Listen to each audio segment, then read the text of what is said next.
జగన్ గారు ఫస్ట్ ఎక్కగానే ఇసుక ఆపేశారు, ఇవన్నీ కామన్ జరిగినాయి. కానీ ఆటో వాళ్ళకని వాళ్ళకని వీళ్ళకని ప్రతి ఒక్కరికి రూపాయి ఇచ్చాడు. కార్మికుడు ఏం చేశాడండి? మాకేమీ ఇవ్వలేదు. కార్మికులు ఓటేయట్లేదా? ఇప్పుడు ఉన్న నియోజకవర్గాలు ప్రతి ఒక్కరి దాంట్లో ఈ ఆటో వాళ్ళు కానీ వీళ్ళు కానీ కంట కార్మిక శాతం ఎక్కువ మంది ఉంది. కార్మికుడిని వచ్చి ఏ నాయకుడు పట్టించుకోవట్లేదు. ఇప్పుడు ఏమైంది? కార్మికుడు ఓటేయట్లేదా? కార్మికుడు ఓటుతో గెలవట్లేదా? భీమి ఇస్తే సరిపోద్ది ఏంటండి? ప్రతిదీ అలాగే మాట్లాడుతున్నారు. మాకు ఏం న్యాయం చేశారు? కార్మికుడికి పలాంది ఇచ్చాము, పలాంది చేసాము అంటే ఇప్పుడు మా ఒక్కరికే భీమి ఇచ్చారా? వాళ్ళకి డబ్బులు ఇచ్చిన వాళ్ళకి భీమి ఇవ్వలేదా? కార్మికుడికి మాత్రం ఈ ప్రభుత్వంలో ఏ న్యాయం జరగలేదండి. ఇదైతే మేము స్పష్టంగా చెప్పగలుగుతున్నాం. చాలామంది అయితే అనకూడదు కానీ ఇగో రోడ్డు పక్కన పడుకొని ఏంటి తిండి లేక, ఇంటికి వెళ్ళలేక, డబ్బులు సంపాదించుకోలేక అక్కడ ఇక్కడ ఏదో అనకూడదు కానీ పాకి పని కూడా చేసుకున్నామండి. రోజుకి 1000 రూపాయలు కూలీలం అయ్యి ఉండి పని లేక పాకి పనులు చేసుకున్నాం 200కి 300కి. అదండి, ఇసుక ఉంటే మటుకి ఒక 10,000 మంది కుటుంబాలు బతుకుతారు కదా. ఇసుక లేదండి. ఇసుక లేక కార్మికులు చాలామంది ఇబ్బందులు పడుతున్నారు. కూలీలే కానీ మేస్త్రీలే కానీ చాలామంది ఇబ్బంది పడుతున్నారు.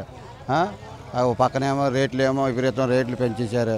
సిమెంట్ రేట్ అని, ఐరన్ రేట్ అని పెంచేశారు. లేబర్ చూస్తే మరి చాలా కష్టపడుతున్నారండి, ఇబ్బందులు పడుతున్నారు. మరి ఆ లేబర్ని ఎవడో గుర్తించట్లేదు.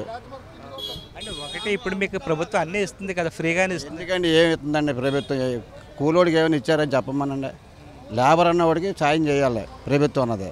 అంతేగాని ఆటో తోలినోడికి, మంగళోడికి, టైలర్కి వీళ్ళందరికీ ఉచితంగా ఎందుకు ఇవ్వడం అండి? పెన్షన్ అంటే కామన్. అది పెన్షన్ అందరికీ ఉత్తుతుంది కాబట్టి ఒక ఇంట్లో అలాంటి వాళ్ళకి ఇచ్చినా మేము బాధపడమండి. కూలి పనులు లేక, ఉపాధి లేకుండా మందు రేట్లు పెంచి, అవి పెంచి, ఇవి పెంచి వస్తే ఎక్కడ తెస్తారండి డబ్బులు? మీ పిల్లల చదువు కూడా వాళ్ళే చెప్పిస్తారు. ఏం చెప్పిస్తున్నారండి పిల్లల చదువులు? స్కాలర్షిప్లు అన్నారు, ఏమీ పడలేదు పిల్లలకి. ఏదో అదే ఈ పథకం ఆ పథకం అన్నారు, అందిన వాళ్ళు అందుకుంటున్నారు అంతే. ఉన్న వాళ్ళకి ఏమీ లేదండి అసలు. ఇక్కడ ప్రభుత్వం ఏదీ లేదు.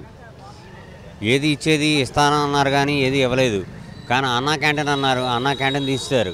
అన్నా క్యాంటీన్ అన్నారు, అన్నా క్యాంటీన్ చేస్తారు. పేద ప్రజలు ఏదో ఒకటి 5 రూపాయలకి 10 రూపాయలకి తినేవాళ్ళు తినడానికి బాగానే ఉంటుంది. ఏదంటే ఈరోజు పని లేకపోతే రేపు పొద్దున్న ఏదో 5 10 ఎవరో వాళ్ళని అడుక్కుని అన్నా తింటారు. అలాగా ఇసుక లేదు, ఏమీ లేదు, పనులేమో తగ్గిపోయినాయి. ఎవరి కాళ్ళు చాలా ఇబ్బందులు పడుతున్నారండి. ఈ ప్రభుత్వంలో ఇసుక లేదు, ఏమీ లేదు. ఒక రోజు పని ఉంటే కనీసం 5 రోజులు పని ఉంటుందా? ఇక్కడ చచ్చిపోతున్నాం మేము. పూట ఉంటే ఆ పూట గడితాకి చాలా కష్టంగా ఉంది మాకు. మేము లేబరం ఒకరోజు పని ఉందనుకో ఆ సీట్లే చూసుకోవాలా, లేకపోతే బీమే తెచ్చుకోవాలా. మాకు అసలు చాలా ఇబ్బందిగా ఉందండి. ఈ ప్రభుత్వం మారిపోవాలి. ఒక టాపీ మేస్త్రికి పని ఉంటే 32 జాతులకు పని ఉంటుంది. రాడ్ బిల్డింగ్ కాడ నుంచి, పెయింట్ వాడు కాడ నుంచి, కార్పెంటర్ కాడ నుంచి ప్రతి ఒక్కరికి పని ఉంటుంది. అసలు టాపీ మేస్త్రికే పని లేకపోతే వాళ్ళకి ఎక్కడ పని ఉంటుందండి? ప్రతి ఒక్కరు జీవన ఉపాధి కోల్పోయినట్టే కదా. తక్షణం ఈ ప్రభుత్వం మారిపోవాలి. ఆ ఇసుక లేనప్పుడు వాళ్ళు కూడా రావట్లేదు. మా బతుకు ఏంటంటే అన్నది బతుకు అయిపోయినట్టు ఉంది. మాకేంటో తెలియట్లేదు. నూతులో దూకాలో గోతులో దూకాలో తెలియట్లే. ఇసుక మీద కొట్టారు, దాని మీద మనం ఏం చేయాలో మనకే తెలియట్లేదు. టాప్ పని వాళ్ళు అయితే కనుక ఎవరు వేయరండి ఓటు.